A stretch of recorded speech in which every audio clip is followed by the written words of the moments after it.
Hello everyone. So in this demonstration, I will show you a tool which I have created called CoreTrader, which can be used for backtesting of stocks. Now, the reason why I created CoreTrader is because I wanted a system which is state-based, which is object-oriented, and it can offer many different features which tools like Quantopian or other backtesters do not offer. So let me show you the demonstration and I will show you the features.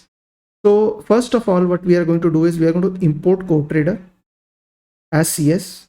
Now in this particular strategy, I'm using a few indicators. So I import those indicators also from the indicator library, like I'm importing the ATR, I'm importing GAN high-low, and I'm importing LAGF. So these are the three indicators which I need. So I'm importing those three indicators. Then I need to import a data manager. So basically what a data manager is that a data manager plugs into the CoreTrader and it feeds CoreTrader with the data. So CoreTrader doesn't know where the data is coming from. It can be from a CSV file, it can be from a SQLite database, it can be from Interactive Broker, or it can be from any other library. So for example, if we are to draw this, so this is CoreTrader. Now the CoreTrader, we need certain inputs. One of the input that it needs is a data manager. So the data manager is going to feed the system with data. So that's what we are doing here. We are creating an NSE Pi data manager, which is going to use the NSE Pi library in order to fetch the data for the Indian stock market. Now, here is another module which we are importing called performance metrics. Performance metrics, basically what it does is, again, if we go back, there's another module called performance metrics. Performance metrics is going to take CoreTrader and it is going to show useful charts and graphs so that we can analyze how the strategies have performed. So I'm going to just run to import all of them. So since this is the first time we are importing, it takes a few seconds. Subsequent runs happen faster because of the environment has been initialized. Okay. Now what I'm doing is I'm saying that I want the last 5 years of data to be backtested. This is just me setting the size of the plot. And here we need to specify that how many trading minutes we have in a day. In India, we have 375 trading minutes in a day. In US, it may be different. So this is useful for calculating performance metrics. Then we are specifying the anchor time frame. Anchor time frame is the time frame on which we take the trades. So again, like I mentioned, one of the great things about CoreTrader is that you can have a strategy which is using multiple time frames. You can have a strategy running on weekly time frame, then you can have a strategy running on daily time frame, but you could be taking the trade in the 75-minute time frame. So that is what the anchor time frame tells the system, that on what time frame you need to take the trades. Now again, for the calculation of performance metrics, we are specifying here what is the risk-free rate. Now in Indian banks, you can get a FD done, fixed deposit, or CD as they call it in America, at 4.5% per annum approximately. So we are taking it as a risk-free rate. Now there's nothing called a risk-free rate. There's risk in everything, but this is what is the safest option which is available. Now here we can specify the ticker symbols that we want. These ticker symbols should be recognizable by your data manager. So for example, if you are using Yahoo data manager, then in that particular case, you need to use symbols which Yahoo can understand. Now, because NSE Pi understand these ticker symbols, so we are using 3 ticker symbols here: Bajaj Finance, Tata Motors, and Wipro. We can use 50 stocks also, 100 stocks also, like Nifty 50, Nifty Next 50. But for the sake of demonstration, I'm just using 3 of them. And this is the window size. So basically, window size means that how much data you need to calculate all your indicators. So let me execute this. Now, next thing that we need to do is we need to initialize the data manager. So I create a new instance of NSE Pi data manager, and I'm going to provide it with the anchor time frame. This is the candle period. So this tells the data manager that we are operating on a daily time frame. So we create data manager. So if you look at the diagram over here, this is what we are doing. We are creating the data manager. So after creating the data manager, let me execute this. What we need to do is we need to now initialize the CoreTrader, which is this system, the CoreTrader. CoreTrader is going to take data manager as an input. This is very plug and play. You can plug any data manager into CoreTrader. It could be, like I said, NSE Pi data manager, Interactive Broker, or any other system from which you can feed data into the CoreTrader. So I take CoreTrader and I'm going to simply specify that this is the data manager you need to use. So I initialize CoreTrader. Now what we need to do is we need to load the data. Now there are two ways you can do it. If you don't have the data, you can download it. Like for example, you can uncomment this line and you can say data manager.download data to disk, and you can give the tickers, in this case the ones which we have, and how much data you want to be downloaded. Now to save time, I've already done it. Let me show it to you. This is the data which has already been downloaded. So I downloaded the data for all the Nifty 50 stocks, but we are only going to be using 3 of them. So you can see here that it contains the date, the symbol, the open, high, low, close, volume. So all this data has been downloaded. So this was downloaded using this line. Data manager, data to download. I gave Nifty 50 stocks over here. I gave all the 50 stocks and then the past 5 years of data. So it will download it for us. It's going to take some time. It will show a progress bar also, but this is what it's going to look like. It's going to download it in the data folder. And these are all the stocks which are there. Okay. So now since data has been downloaded, I need to load the data into RAM for backtesting. I can do this by using load data. So I'm saying data manager, load the data for these tickers. And I want to load the data for past so many days. Just make sure this doesn't exceed the number of data points that you have. So I'm going to execute this, and you see this is done very fast because it's just loading it from the CSV files over here. Now I can just show you what a data looks like. If I want to access the data for any particular ticker, I can say data manager get open, high, low, close, dict, which is dictionary, and I can give what ticker symbol I want. In this case, because it's a list, if I say ticker 0, it means basically Bajaj Finance. So this is 0, this is 1, this is 2. If I want, I can give the names also over here. If that helps, I can simply say, okay, show me the open, high, low, close data for Bajaj Finance. So you can see this is what it looks like. Open, high, low, close, and VWAP is automatically coming from NSE Pi. So we are not doing anything over here. And this is the volume. And this is a column which has been added by CoreTrader for tracking the returns. Now, what we are going to do is we are going to add a strategy to CoreTrader. Now, this is where CoreTrader shines. You can add the same strategy for all the 3 ticker symbols, or you can have different strategies for different ticker symbols. This is something which other commercial back traders have difficulty in doing. That is simultaneously backtesting using multiple time frames and different strategies on different ticker symbols. But here we can do it.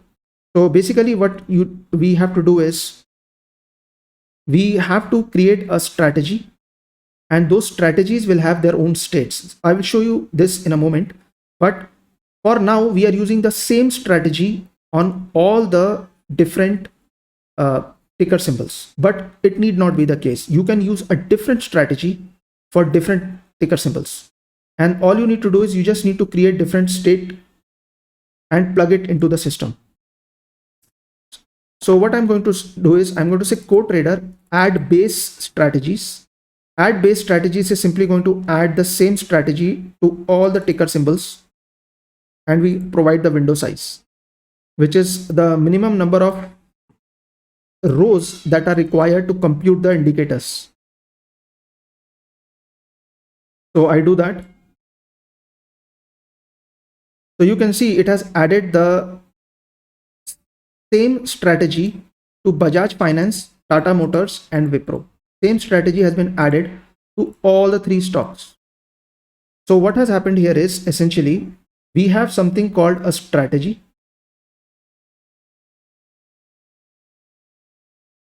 Strategy has certain states which are attached to it. Like for example, it could be a cash state. The strategy is in cash position. It can be a in buy state, that is it has taken a long position. It can be in sell state, which means it has taken a short position, and it can switch between states depending upon different factors. So right now we are using the same logic for cash, buy and sell for all the three stocks that we have. So that is why we have created 3 of such strategies.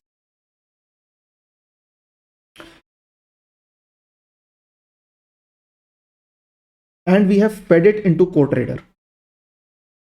One strategy for each stock. That is what this base strategy is doing.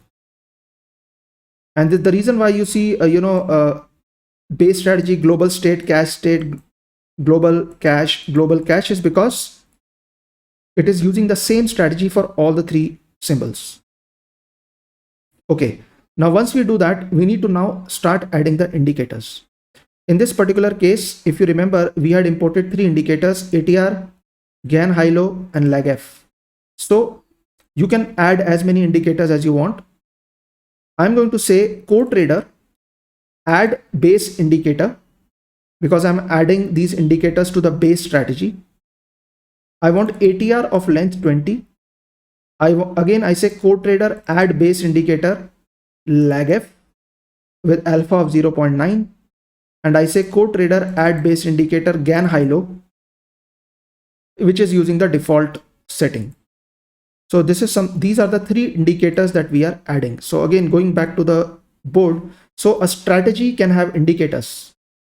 So I'm adding 3 indicators in this particular case. Let's say ATR, I have a Gann High Low, and I have a Lag F indicator. So all of these 3 indicators have been added to the strategies, all strategies. Now internally there is no duplication. It's going to just use it once, but it has been added to all the strategies. So let me execute this. So you can see this has been done. Now this is where the actual backtesting takes place. Now before we do the backtesting, we actually have to write the logic for when do we need to buy, when do we need to sell. So that is all done over here. So if I go to base strategy owned states. So base strategy is one strategy that we have created. We can derive most strategies from base strategies. And in this case, we have not done it, but we can. So we have few states. We have a global state. A global state is executed with all other states. So in this particular state, we can do certain things which we want to do anytime. Then we have the cash state. That is when we are in the cash position, we have not taken any long or short position. Then we have a base strategy buy state. That is when we have taken a long position. And then we have a sell state when we have taken a short position. So basically you can see in base stage, I have enter, exit, and execute. All of them are passing. So in other words, we are not doing anything in the global state right now. Then we have the cash state.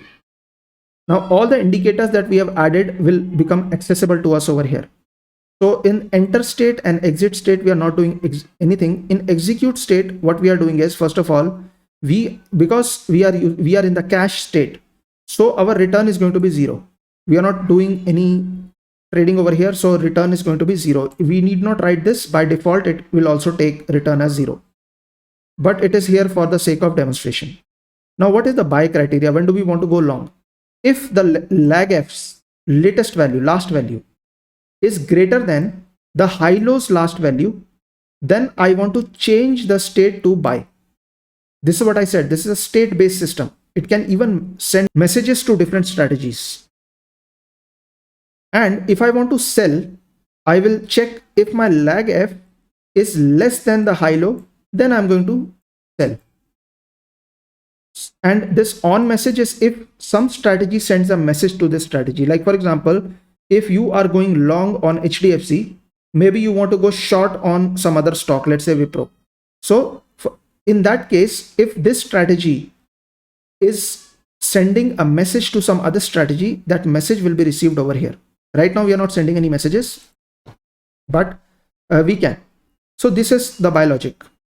Now let's say, for example, we are in buy state. In buy state, what can happen? We can either hit the stop loss or we can look for a reversal as per this strategy. So how are we checking for stop loss? We are checking if the last value of low is less than the second last value of close, which is last to last value of close, minus 3 times the ATR of the last to last value. Then what we do is we calculate the return and we change the state to cash, which means our stop loss has been hit. So essentially what's happening is we have a 3 ATR stop loss. That is, if the price goes against our direction for up to 3 ATR, we are going to say we have hit the stop loss and we go back to the cash state. Other thing that can happen is a reversal can get triggered. So what we can say, we are saying that, okay, if the same buy logic gets triggered, that is the lag F's last value is less than the high low's last value, then what do? We say that we calculate the return and we change to the sell state. From buy state, we go to the sell state. Otherwise, we just calculate the return. Set return will calculate the return. Now, this is the sell state. I've deliberately kept it simple so that it's easy for us to demonstrate. Now, same logic. We are using a stop loss now in the opposite direction. Instead of minus, we are using plus. That is, if on the upside, we are short, but the price has actually moved up till 3 ATR. So we are going to say we have hit the stop loss. We'll calculate our return and we will then go back to the cash state.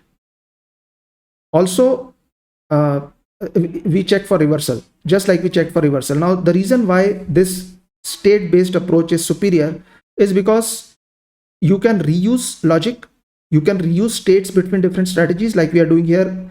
3 strategies are using the same states.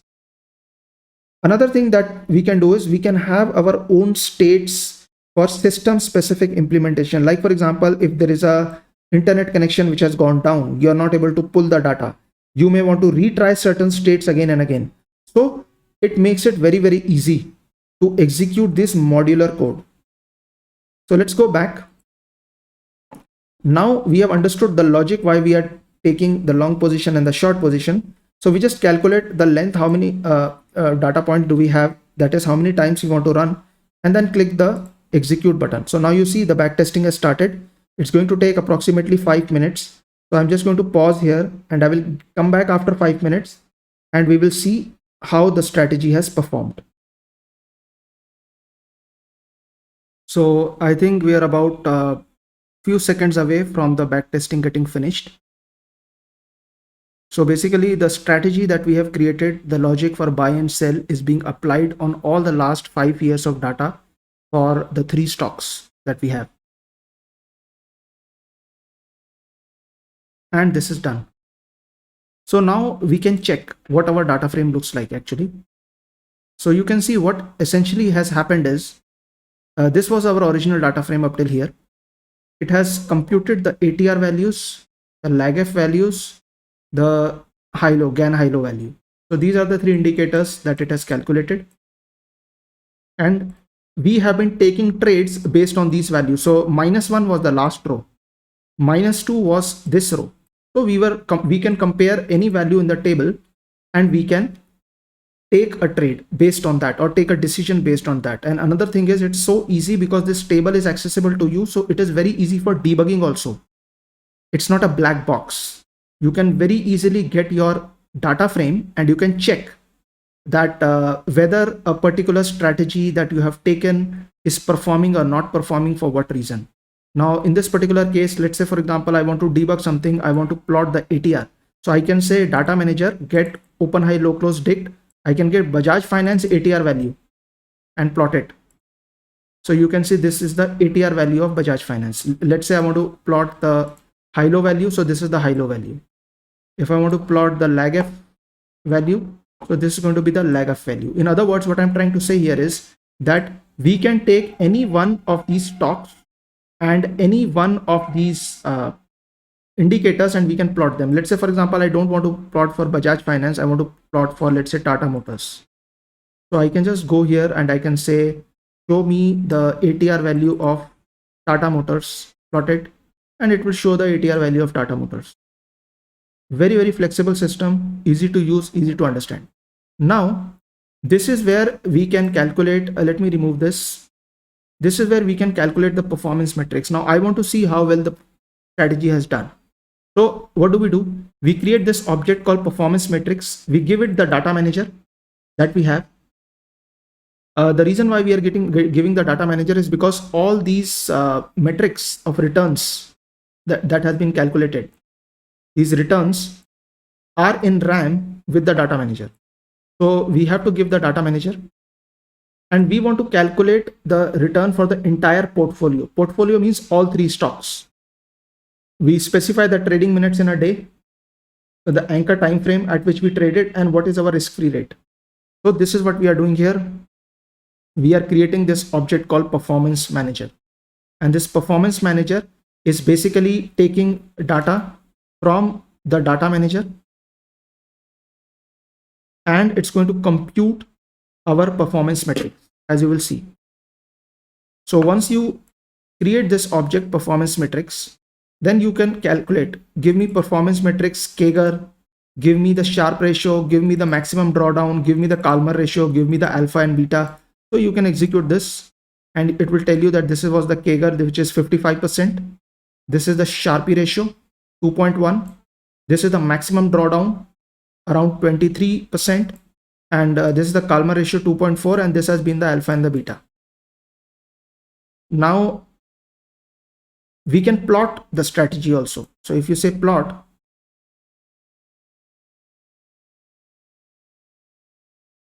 this is going to show you how your strategy actually performed. So you can see this is where we started the backtesting, and this red period was a period of drawdown. This period was a period of gain, and then you see the strategy kind of skyrocketed after that.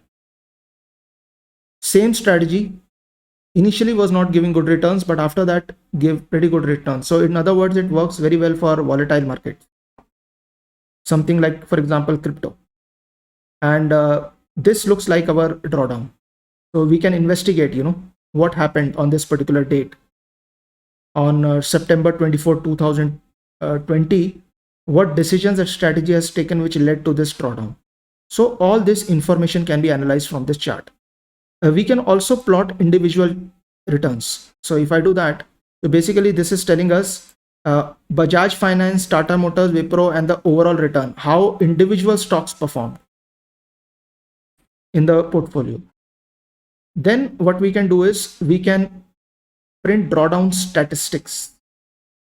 And remember, all of this happening because of the performance metric. The performance metric simply plugs into the system and extracts all this information. So it is telling us, the start date of the backtest, the end date of the backtest. So we backtested from 2016 to 2021. How many days were there, and etc. etc. So what was the maximum drawdown, average drawdown, the duration of the drawdown, etc. etc. So all these metrics have been printed over here. If we want individual performance metrics of the tickers, we can do that also. The reason why this is important is because you may be testing it on, let's say, 100 stocks. Then you want only those stocks which have very high Sharpe ratio. So then you can pick those stocks. So this helps you in narrowing down on which stocks the strategy is working good. So you can extract it from here. Like we can see that, okay, let's say on Wipro, it is doing quite well. Another thing we can do is we can test it against benchmark also. Benchmark means if we had just bought and held these three stocks, what would have been our return? So in this case, I'm doing the exact same thing. This is why the system is so easy to use. If you look at this line and this line, let me copy and paste it for you so it's easy for you to understand. All I have changed is from benchmark, from portfolio, I've changed it to benchmark. Everything else is same.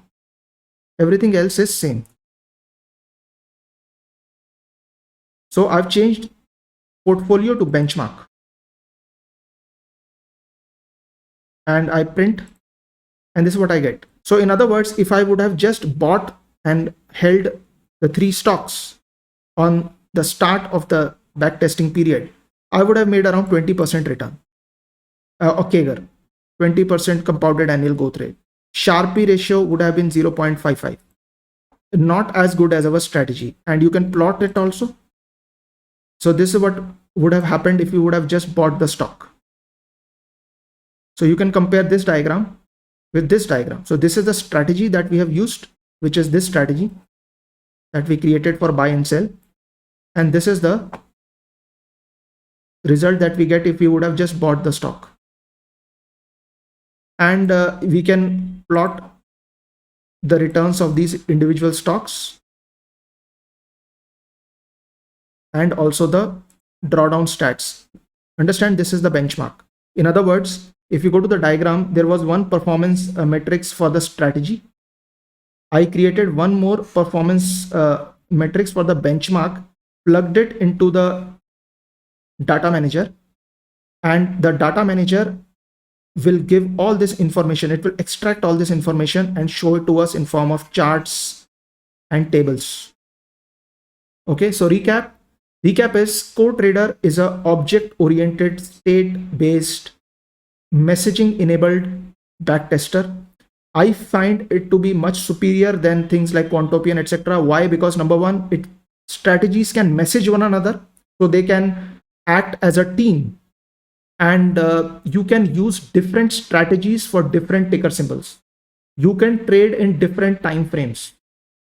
You create a CoreTrader object. The CoreTrader accepts different strategies. They can be individual strategies or a group strategy also. You can have different states for different strategies. You can either reuse these states or you can have different states for different strategies. Then you can create your indicators and you can add those indicators to your strategies. Then what CoreTrader is going to do is it's going to take data from a data manager. It is data manager agnostic, and it is going to compute the results based on the strategy. And then you can use the performance metrics object to extract all that performance metrics data. Very, very powerful system, easy to use, easy to debug, easy to visualize. So I hope you enjoyed this presentation, and I'll see you in the next one. Take care.